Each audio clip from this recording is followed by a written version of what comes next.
28/12/2025 அன்று கன்னியாகுமரி மாவட்டத்தில் புதுக்கடை பகுதியில் நாம் தமிழர் கட்சியினால் முன்னெடுக்கப்பட்ட வேட்பாளர் அறிமுக கூட்டத்தில் அண்ணன் சீமானால் அறிமுகப்படுத்தப்பட்ட கிள்ளியூர் சட்டமன்ற தொகுதி வேட்பாளராக வலமரம் அண்ணன் ஹிம்லர் அவர்கள் அந்த மேடையில் கன்னியாகுமரி மாவட்டத்தில் குறிப்பாக கிள்ளியூர் சட்டமன்ற தொகுதியில் நடக்கும் அவலங்களை பட்டியலிட்டார். அதில் சில கேள்விகளை இந்த தொகுதியின் சட்டமன்ற உறுப்பினராகவும் காங்கிரஸ் கட்சியின் சட்டமன்ற குழு தலைவராகவும் இருக்கும் அண்ணன் ராஜேஷ்குமாருடன் பல கேள்விகளை வைத்ததில் முக்கியமான கேள்வி 2. கன்னியாகுமரி மாவட்டத்தில் கனிம வள கொள்ளை நடக்கிறது. இந்த கனிம வளங்களை கொள்ளையடித்து தமிழ்நாட்டிலிருந்து கிள்ளியூர் சட்டமன்ற தொகுதி வழியாக கேரளாவுக்கு கடத்தப்படுகிறது. மேலும் கேரளாவிலிருந்து மருத்துவ கழிவுகளும் இறைச்சி கழிவுகளும் இங்கே கன்னியாகுமரி பகுதியிலே கொட்டப்பட்டு குப்பை கிடங்காக மாறிக்கொண்டு இருக்கிறது. அதற்காக இந்த சட்டமன்ற தொகுதியிலே நீண்ட நெடு காலமாக காங்கிரஸ் சட்டமன்ற தலைவராக வலவரும் அண்ணன் ராஜேஷ்குமார் ஒன்றும் செய்யவில்லையே, என்ன செய்தீர்கள் என்ற கேள்வியை கேட்டபோது அதற்கு அண்ணன் ராஜேஷ்குமார் பதில் தர வேண்டும் என்ற ஒரு கோரிக்கையை வைத்தார். ஆனால் அந்த கோரிக்கையை கண்டுகொள்ளாமல் மக்கள் பணியிலிருந்து வெகு தூரம் சென்ற அண்ணன் ராஜேஷ்குமார் அவரது அணிகளை வைத்து நேற்றைய தினம் ஒரு பத்திரிகையாளர் சந்திப்பை நடத்தி மடைமாற்றம் செய்யும் அரசியலை தேர்ந்தெடுத்திருக்கிறது. இது புதிதல்ல.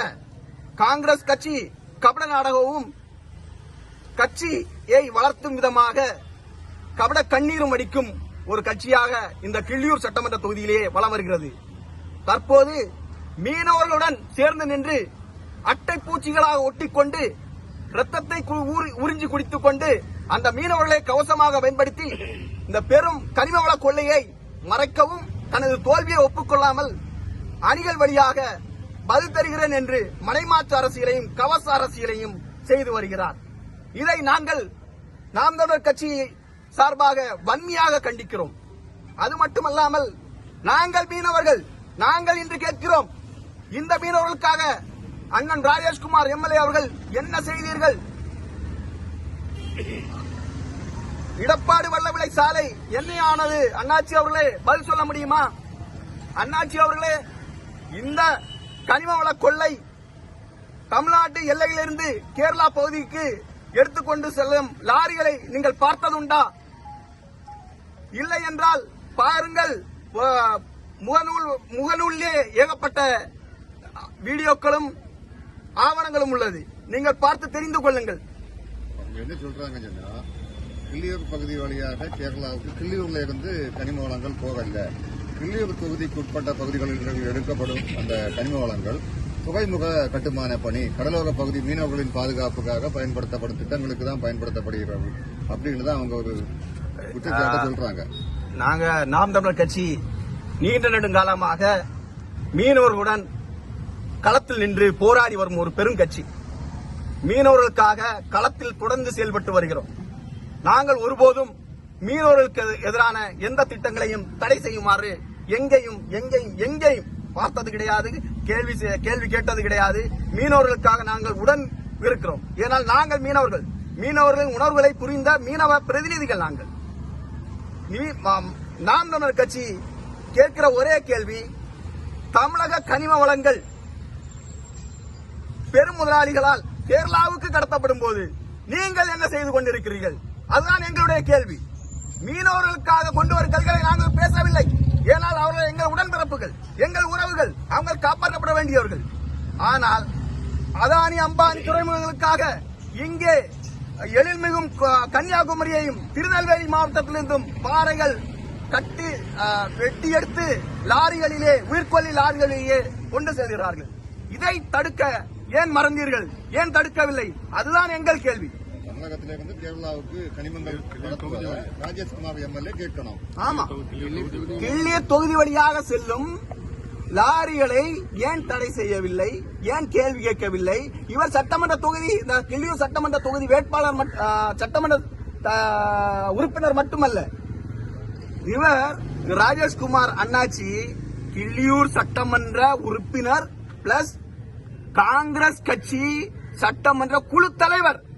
இவருக்கு எல்லா உரிமைகளும் இருக்கிறது. இவருக்கு அந்த பெரும் பொறுப்பு இருக்கிறது. கனிமவள கொள்கையை தடுத்து நிறுத்திருக்கிற எல்லா உரிமைகளும் இவருக்கு இருக்கிறது. அப்படி இருந்தும் அதிகாரத்தை தன் கையில் வைத்துக் கொண்டும் இதுவரை எந்த ஒரு கண்டனமோ எந்த ஒரு செயலோ இதுவரைக்கும் செய்யவில்லை. இவர் சொல்கிறார் 16 மீனவ கிராமங்களை காப்பதற்காக தான் தமிழ்நாட்டில் உள்ள மலைகள் வெட்டப்படுகிறது. இதான் உண்மையா? உண்மை என்ன?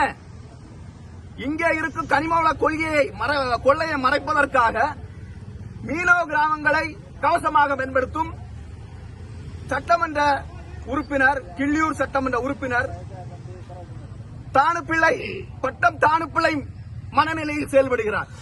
இவர் எப்படி மீனவர்களுக்காக தன் நெஞ்சில் குண்டுகளை வாங்க முடியும்? நாம் தமிழர் பிள்ளைகள் இந்த மண்ணில் தான் தமிழ் தேசியம் வேறு ஊன்றி வளர்ந்த மண்ணில் நாங்கள் இன்று நின்று பேசுகிறோம். நீங்கள் கனிமவள கொள்ளையை தடுக்க மறந்தால் நாங்கள் தொடர்ந்து நிற்போம். எங்கள் கையில் அதிகாரம் இல்லை, ஆனால் மக்கள் எங்கள் கையில் இருக்கிறார்கள். மக்கள் எங்களுடன் இருக்கிறார்கள். கனிமவள கொள்ளைகள் தடுக்கப்பட வேண்டும்.